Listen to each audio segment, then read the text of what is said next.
बांग्लादेश में जारी अराजकता और हिंसा को आज विराम मिला है। नोबेल पुरस्कार विजेता और जाने माने अर्थशास्त्री प्रोफेसर मोहम्मद यूनुस की लीडरशिप में अंतरिम सरकार बन रही है। मोहम्मद यूनुस ने भरोसा दिलाया है कि अब किसी पार्टी और समाज के लोगों पर कोई किसी प्रकार का हमला नहीं होगा और देश में शांति बहाल की जाएगी। बांग्लादेश की नई सरकार और उनके नेताओं के सामने चुनौतियां बड़ी हैं। इस भारी हिंसा के बाद क्या बांग्लादेश में निष्पक्ष चुनाव हो पाएंगे? ये सवाल आम जनता के साथ साथ अंतर्राष्ट्रीय बिरादरी के सामने भी है। देखिए आज क्या कुछ हुआ बांग्लादेश में। बांग्लादेश में नई अंतरिम सरकार बन चुकी है। अब बांग्लादेश की कमान नोबेल पुरस्कार विजेता प्रोफेसर मोहम्मद यूनुस के हाथों में है, जो एक अर्थशास्त्री और बैंकर रहे हैं। पेरिस से ढाका पहुंचने के बाद उन्होंने देश के हालात देखे तो भावुक हो उठे। चारों ओर फैली हिंसा और अराजकता से बचाने की भावुक अपील की। कहा कि अगर मुझ पर भरोसा है तो वादा करें कि देश में कहीं भी कोई भी किसी पर हमला नहीं करेगा। মানুষের মনে গেঁথে আছে, এটা কেউ ভুলতে পারবে না।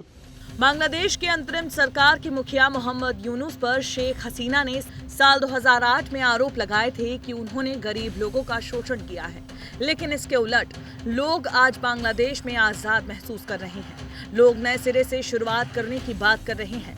बांग्लादेश में 2 महीने से चल रहे आरक्षण विरोधी छात्र आंदोलन के बाद यूनुस का आना उनके लिए बड़ी चुनौती है, क्योंकि उन्हें कुछ महीनों में स्वतंत्र और निष्पक्ष चुनाव कराने होंगे। उन्हें नए राजनेता और मंत्रियों की जरूरत होगी, क्योंकि बांग्लादेश में हिंसा अभी भी थमी नहीं है। यहाँ शेख हसीना के करीबियों और हिंदू माइनॉरिटी को चुन चुन कर टारगेट किया जा रहा है। बांग्लादेश के तनाव का असर भारत पर भी पड़ रहा है। पश्चिम बंगाल की जलपाईगुड़ी में भारत बांग्लादेश बॉर्डर पर 1000 से ज्यादा बांग्लादेशी हिंदू पहुंच गए, जिन्हें बीएसएफ के जवानों ने रोका। আমাদের সবাই ইচ্ছা আমরা এদেশে থাকবো না, আমরা এদেশের যে সংখ্যালঘু আমরা নির্যাতিত হচ্ছি। बांग्लादेश बॉर्डर से सटे नॉर्थ ईस्ट के 3 राज्यों में कड़ी सुरक्षा कर दी गई है। मेघालय ने पलायन को रोकने के लिए बॉर्डर इलाके में नाइट कर्फ्यू लगाया है। हर दिन शाम 6 बजे से सुबह 6 बजे तक 200 मीटर तक कर्फ्यू लागू रहेगा। बंगाल के हावड़ा के मछली बाजार में बड़ी मात्रा में मछलियां बांग्लादेश से ही आती थी, लेकिन तनाव के हालातों के कारण पिछले 4 से 5 दिनों में आयात और निर्यात ठप पड़ा है। ट्रक खड़े हुए हैं, जिससे मछली व्यापारियों को नुकसान हो रहा है। शेख हसीना का बांग्लादेश को छोड़ना और बांग्लादेश में हिंसा का भारत पर भी असर पड़ना तय है, क्योंकि दोनों देशों के बीच 150 करोड़ रुपए का व्यापार होता है। पेट्रोपोल में गतिविधियां बंद हो गई हैं। दक्षिण एशिया का सबसे बड़ा लैंड पोर्ट है पेट्रोपोल। 30,000 करोड़ का व्यापार होता है।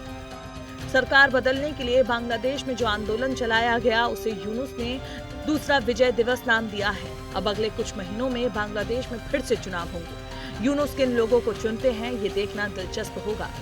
ब्यूरो रिपोर्ट, विस्तार न्यूज। बांग्लादेश से लंबी सीमा साझा करने वाले भारत के सामने चिंता उन शरणार्थियों की है जो बांग्लादेश में पनपी अराजकता के बाद देश छोड़ने के लिए भारत बांग्लादेश सीमा पर जमा होते जा रहे हैं। हालांकि भारत सरकार ने भरोसा दिलाया है कि पड़ोसी देश की स्थिति पर नज़र है और हिंदू समुदाय पर होने वाले हमलों को रोकने की लगातार कोशिश की जा रही है।